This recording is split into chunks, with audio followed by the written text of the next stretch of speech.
Late last night, January 14th, sliding into January 15th, the White House dropped a line that made every homeowner sit up. Mass deportations are freeing up housing, and homeless prices are falling in 14 of the top 20 metros with the largest illegal migrant populations. If that's true, then here's the scary question. Is your equity safe in 2026? Or are we watching the first domino of a real housing reset?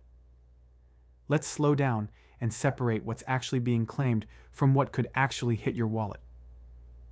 First, notice the wording. List prices. List price is the sticker. It is not the final sale price.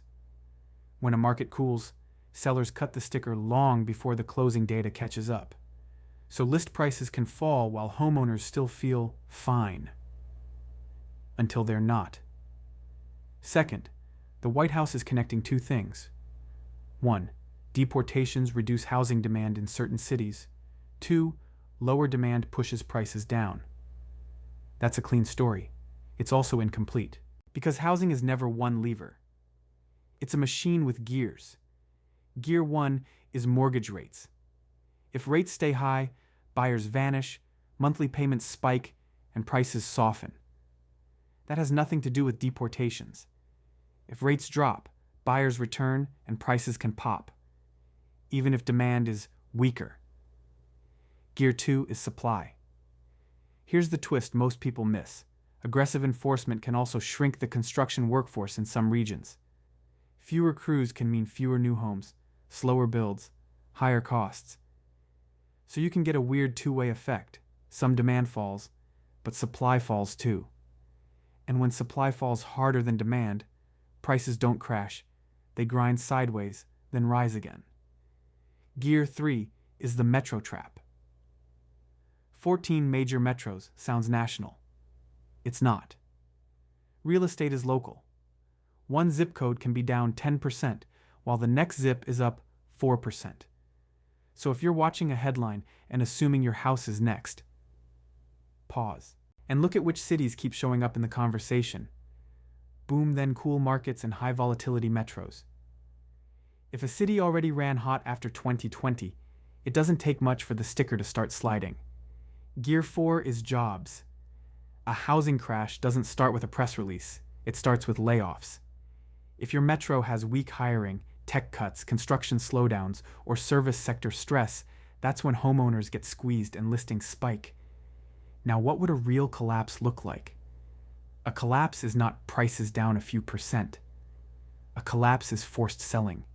Forced sellers show up when job losses hit hard, adjustable mortgages reset, insurance and property taxes jump, investors dump rentals because cash flow breaks, credit tightens and buyers can't qualify. That's the chain reaction that eats equity. So the real question isn't, did deportations lower list prices? The real question is, are we building conditions for forced selling in your area? Here's a simple equity safety check you can do in 5 minutes. 1. Payment pressure. If your payment is fixed and comfortably affordable, you are not a forced seller. If you're floating an arm or you're one expense away from panic, you're living on a cliff edge. 2. Inventory trend. Go to any listing site and check. Are homes sitting longer? Are price cuts stacking up? Are new listings surging? If yes, your market is loosening. 3. Investor share. If your neighborhood is heavy on rentals and short-term investors, it moves faster in both directions. Investors don't hold and hope. They cut and run. Now let's talk about the thing nobody wants to say out loud. Equity isn't just a number on Zillow. Equity is a tool people borrow against. When prices are rising, homeowners tap HELOCs, cash out refis, and renovation loans. When prices stall, banks tighten. Appraisals come in low. Lines get reduced. That's how a mild price slide turns into stress for households that built their lifestyle on access to equity. So if you want to know whether you're safe, you don't just watch prices, you watch liquidity. Take your mortgage payment. Add 20% for taxes, insurance surprises. Now imagine one income drops for 90 days. If that math makes your stomach tighten, don't argue with it. Build a buffer. Cut a bill.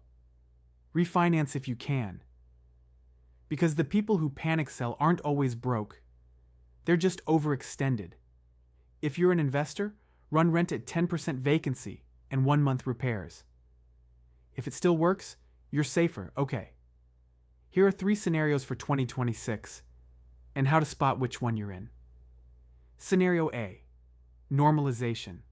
Prices drift down a bit, then go sideways. Sellers give concessions, buyers get picky. You'll see more price cut tags, more days on market, and fewer bidding wars, but not a flood of foreclosures. Scenario B, localized correction. A few metros get hit harder, especially investor-heavy pockets, while other regions stay stable. You'll see rent growth slow, vacancy rise, and investors list properties fast. The rest of the city might look fine. Scenario C, broader downturn. This is the ugly one. It requires higher unemployment plus tight credit. You'll see listings surge and sales drop. The spread between list price and sale price widens, and you'll hear the same phrase everywhere. We just need to get out. So what's the honest takeaway from this White House angle? Most likely, for many places, this is normalization. The post-2020 sugar high fading, prices rebalancing after a frenzy. But in specific pockets, especially where affordability is already broken and inventory is rising, it can feel like a crash. And if policymakers are out here claiming deportations are fixing housing, that's a signal too. They want credit for lower prices, and they want the public to see falling prices as a win. But for you, as a homeowner or investor, falling prices aren't a win if you're planning to sell, refinance, or borrow against equity. So protect yourself like a strategist, not a headline reader. Lock stability, fixed payment, cash buffer, no lifestyle creep.